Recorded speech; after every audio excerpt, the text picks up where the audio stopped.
want to show you guys this book. It's called AK-47, The Grim Reaper by Frank Iannamico. It's the second edition.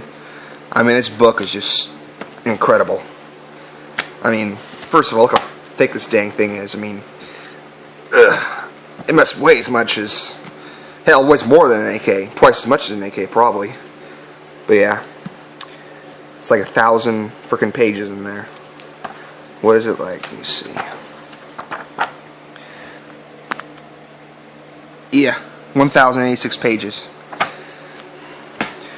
yeah, and this book goes into all the details about this firearm. I mean, it goes into, it starts out with like the development, like the development of the AK and stuff, and just, just assault rifle, the concept before it, like the, let me find it real quick. Yeah, right there, the Fedorov Automat, that was, or Avdomat, that was the, a 1916 rifle designed by a guy, Russian fellow named Vladimir Fedorov. It was not really an assault rifle, really. It was, because it didn't really fire an intermediate cartridge, but, I mean, for the time, I mean, it was pretty dang close, it was select fire, I mean, it could be fired either semi-automatic or fully automatic. I mean, for the time, most soldiers using like Mosin-Nagant bolt-action rifles, and I mean, a submachine gun wasn't even really invented, until 1918, which was 2 years after this. So it was either a bolt-action rifle or a cruiser machine gun. So basically, most soldiers had bolt-action rifles. So imagine having this select-fire weapon, in the field. I mean, that would be pretty amazing. But it was short-lived, obviously, because it's just complicated, and Russian Revolution sort of just canceled it. And then, of course, is the Sturmgewehr. Who can forget the Sturmgewehr? It's the weapon the Germans developed during World War II. It was a lot of people say it was like the AK-47 was copied from it, but no, not really. Because the internal mechanisms of both weapons are completely different. The Sturmgewehr uses a tilting bolt mechanism, meaning the bolt tilts down to lock when it fires around. But the AK uses a rotating bolt, pretty similar to the M1 Garand. Actually, if you take an M1 Garand apart and AK apart, the parts are actually pretty similar. So the basic concept, like a trigger group and everything, it's pretty similar to a Garand. So really, the AK is a lot more taken from the M1 Garand than the Sturmgewehr. The thing is, the parts of the AK that share with the Sturmgewehr actually are the gas system that has. Both these weapons have long gas pistons, and they both fire intermediate cartridges, meaning not a pistol round or a full power rifle round. It's just in between. Full power rifle round is about yay big, and a pistol round is so, and then there's intermediate rifle round, which is about like that big. So, but yeah, they don't really share too many similarities. I mean, it was an influence on this gun, if anything.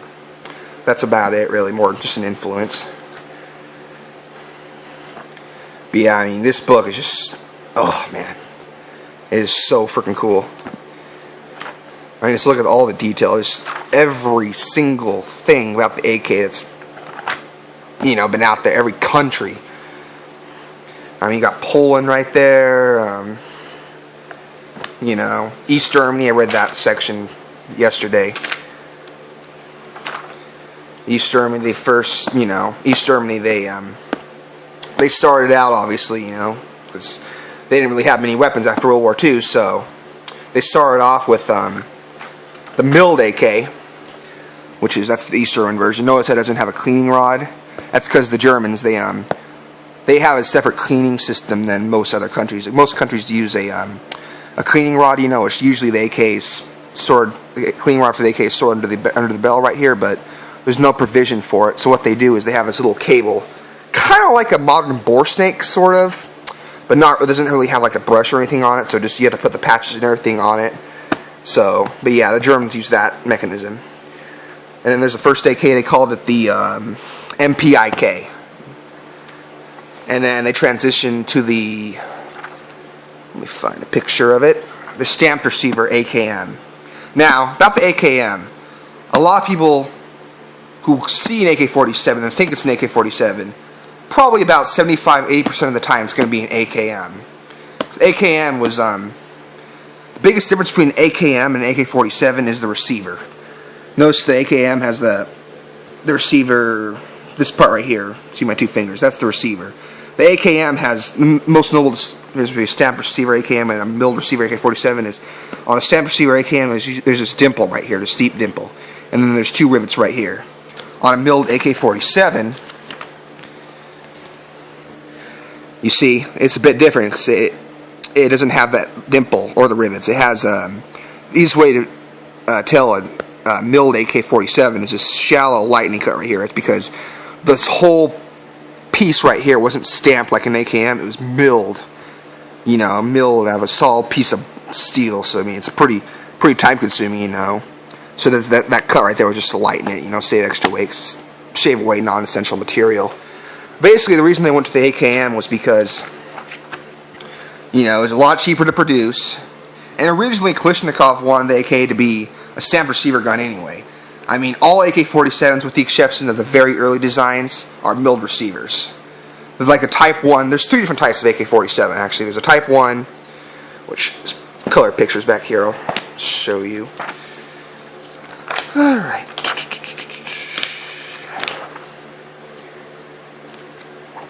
Yeah, here's a Type 1 AK-47. See how the receiver, it's different than the last two I showed you. These way to tell a very early Type 1 AK-47, the stamped receiver AK-47, which really there weren't many of these made because they're just, you know, the stamping technology at the time wasn't really up to spec, so they kind of just switched to milled receivers pretty quickly on. But there's two dimples right there, or two rivets usually, where on AKM it'll be like a deep dimple right there. There's two rivets there, and it's basically the easiest way to tell a Type 1 AK-47. Now, in the early 50s, they transitioned to the Type 2. This is when they first introduced the milled receiver. Now, the Type 2 AK-47 is looks a lot closer to what we know as a quintessential AK-47. It's not quite the quintessential AK-47, but it's getting pretty close, you see. So there's the Type 2. And here's the Type 3. Now, this is the quintessential AK-47. See, it has a milled receiver. And the two differences between the Type 3 and the Type 2 are, on the lightning cut, it's kind of, see how it sort of just goes with the receiver there? On the Type 2, it's actually angled a little bit. So see how it has an angle right there? On a Type 3, it just sort of, you know, goes along with the pattern of the receiver, sort of. And then the stock, too. The stock on a Type 3 is just secured by two screw ports, one on the top and one on the bottom. On the Type 2, there's a sort of steel plate right there that kind of it has screws on top and the bottom like the Type 3, but it has this steel thing that kind of come up. So that and the lightning cutter too. The easiest way is to tell a Type 2 from a Type 3 AK-47. But yeah, most of this book is in black and white, but for, you know, the author explained why. I mean, he was saying that the main reason why was because this book, if he was going to make the entire book, you know, color, I mean, this book would cost me $60, but he was saying if he made the entire book color, it would cost like $175 or something like that. So, you know, I mean, I can understand the reasoning behind that. I mean, I would have liked to have the option of paying for the book, like two different options, like a whole colored version or just a black and white version, you know, two different options. But, you know, it's okay. I mean, you know, it definitely makes up for the amount of information in this book. I mean, it's just absolutely incredible. I mean, it's just, it goes into like all the different variants from all the countries. Not only that, but it also goes into the semi-auto variants we have here in the States. You know, the assault weapon ban era AKs that have, you know, the thumbhole stocks and, you know, the muzzle threads threaded off, no bayonet lug, all that kind of crap, you know. It has all that. I mean, it even has a section on, let me find it.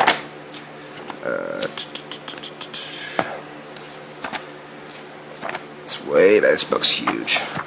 Yeah, even a section, a whole chapter on ammunition.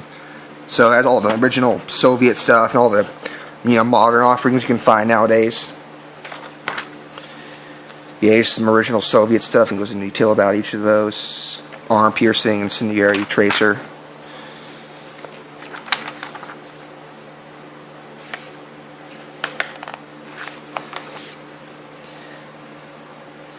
Yeah, all the old ammo. Check that out. $129 for a case of 1,100 rounds. I mean, this was back from the 90s. They'll probably be like at $300 a day, but $300 for that. I mean, that's pretty good. It's not too bad. Original Chinese ammunition. Back in the day, we get Chinese AKs and Chinese ammo. Those must have been good days before my time, but yeah, must have been pretty good days. And the original, he made some brass ammunition here. And that's a good price. $190 for 1,000 rounds of brass ammo. Nowadays, I mean, that would be like what, $500 for a case of 1,000. Find a good price. Yeah, even a section on bayonets and grenade launchers, optics, you know, scopes, red dots, that sort of thing. Rifle cases, ammunition pouches, slings, sighting tools, an AK-47 or a chair made out of AK-47s. Yeah, that's a pretty cool little thing there. Yeah, and the final chapter has all the rifles, pretty much all the rifles they talk about in the book in colors. So I like that. You know, they added that. I'm not sure if this was in the first edition, because I never really owned the first edition, but it might have been. This is the second edition, like I said. Yeah, pretty cool book. AK-74, AK-74U. Oh, those are freaking awesome. I want to get one of those puppies. When I turn 21, I'm going to file an SBR, file a Form 1 for an SBR to get one of these. Those are cool.